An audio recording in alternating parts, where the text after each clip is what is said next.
So today we are in glorious Nagambie on the banks of the beautiful Goulburn River. I'll be speaking with Dan Hawkins, Executive Chef of Prince Dining Room, where he'll be cooking up a storm on the Jayco's CrossTrak outdoor kitchen. So this kitchen has a 2-burner gas top, stainless steel benches, amazing storage and pretty much everything you need to cook on the road. Today we're going to be showing you how to prep for easy meals while camping with your family, how to keep things fresh while you're traveling on the road, and how to eat like kings while you're out in this gorgeous bushland. So I'm here with Dan Hawkins, Executive Chef. We are on the banks of the Goulburn River. We're in Nagambie. Mitchelton wines are at the back there. It is such a stunning place to be cooking, to be breathing, to be living, and what an amazing place to actually bring your family. Now, Dan is cooking up a storm today, aren't you, Dan? I sure am. And he's teaching us all things on how to meal prep while camping with your family and using the Jayco outdoor kitchen. Okay, so I've just marinated the lamb chops in some cumin and olive oil, black pepper, really simple. They'll go straight into the pan, no problem. Yep. And now we'll start to cook the couscous. Chop the veggies. Yep. Give it a cook. Couscous is really quick. Love that. Straight into the saucepan. Oh, there's no fast cooking. All right, so you're going to saute the veggies. We're going to put the couscous in, and then that's it. And then we're just going to cook the lamb chops. How great. Pretty much that's it, and that's dinner done. It's an all-inclusive. In this pot, we've got the veggies, we've got the grains, we've got the carbs, we've got the meat. It's all there. Now, you do make it look easy because you are an executive chef, and you see all those shows, and it looks really high-pressured back there. Now, is it really like that? It can be. Yeah. Yeah, when you've got 300 people coming to your restaurant for lunch. Do you enjoy it?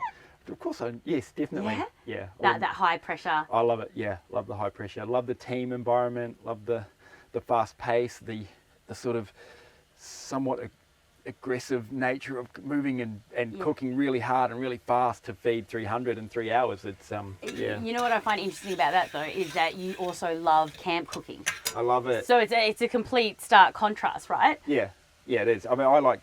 What do you love about it? Is it because it is the complete polar opposite? It is exactly that. I'm not under the enormous stress of having to feed 300 people. Yeah. I'm relaxing. I'm cooking for my family. I'm cooking for my friends. I'm cooking for my loved ones, and I've taken the time to think about the meal. It's all happening. Yeah, because you do steer away. I noticed there's no sausage and bread here. We're doing couscous, gorgeous lamb with cumin. It's you are putting those flavors in there and having something really beautiful and delightful to eat as well. Yeah, exactly. I like to cook with spice, so it's nothing like a. You were just saying before that you cook for your friends, and I'm guessing when you start the pans up and all of these gorgeous smells come out that you would get a fair few people over. What happens if you do get, I don't know, some people from neighbouring caravans come over and all of a sudden you've got to cook for a big feast? Yeah, that happens all the time. Okay. My friends are just come. My kids make friends and their parents come and they all just seem to. So how do you navigate that one? Well, if you know that this is a portion for 4 and you've got a few of these in your pantry, 2, 3 is going to feed 8, 12, and don't overcomplicate it. If it takes 5 minutes to cook a portion for 4, it's still going to take 5 minutes to cook a portion for 8. You're doing the same thing, you're just doing more of it.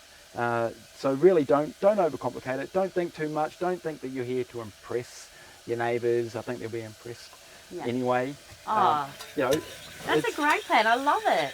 They're all in there. Spices, bay leaf, nuts, seeds. It's all there. It's all inclusive. Fantastic. That goes in. Give those little grains a little bit of a toast. I love that. So you got your veggies, your grains, your seeds, your nuts, your spices. And then just a little bit of liquid on that one. Yeah, a little bit of water, probably equal amount. You've got half a cup of couscous, use half a cup of water. Yeah, okay, right. Half cup of couscous. So it's like ratio 1 to 1. Pretty much. Perfect. Yeah. And that will do it. And we'll pop that down, pop the lid on. Mm-hmm. And that is going to just and absolutely then just turn it on low. Yeah, no, we're going to turn that off. So, turn it off? Yeah, we'll turn that off because couscous is an absorption grain, so it'll suck up all the water. Yeah. And that should just go. And now we can cook the chops. So that's done. The chops, 5 minutes we'll cook the chops. They'll be done. The grains will be done. The damper's already done. It's all coming together really good. So you're telling me that I'm going to be eating real soon? We are eating real soon. Yeah.